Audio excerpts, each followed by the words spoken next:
time preference. I think ultimately when people think about the long term, all decision making being geared to the long term ends up working out better in the long term on the average. And so you can see this reflected in everywhere. You can see it in terms of the food choices people take. You can see it in terms of the work that they do. Do people work in order to just get paid in the moment, or do they try and think of building something that matters for the long term? And you can see this in terms of art.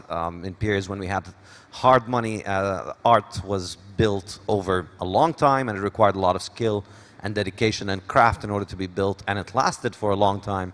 And you see with easy money the opposite happens. So it makes me very optimistic about Bitcoin that we can think of really fiat as being the historical exception. All throughout human history, we've been finding harder and better money, and that's allowed us to save more for the future. That's allowed us to lower our time preference. That's allowed us to think more of the long term, and it's allowed us to accumulate more capital, accumulate more savings, and become more civilized. Essentially, this is a fundamental part of the process of civilization, is the ability to save money and the ability to lower time preference. And over the last century, humanity essentially took a massive hit to its effort to civilize itself because its money stopped working. Its money started to lose value, and your ability to provide for the future became compromised.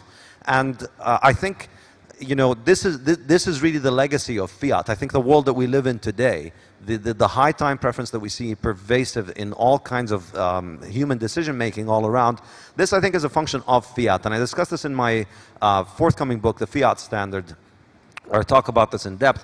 But I'm really optimistic that Bitcoin can bring us back to a process of civilization and lead to a human flourishing again, as we saw under the gold standard in many ways.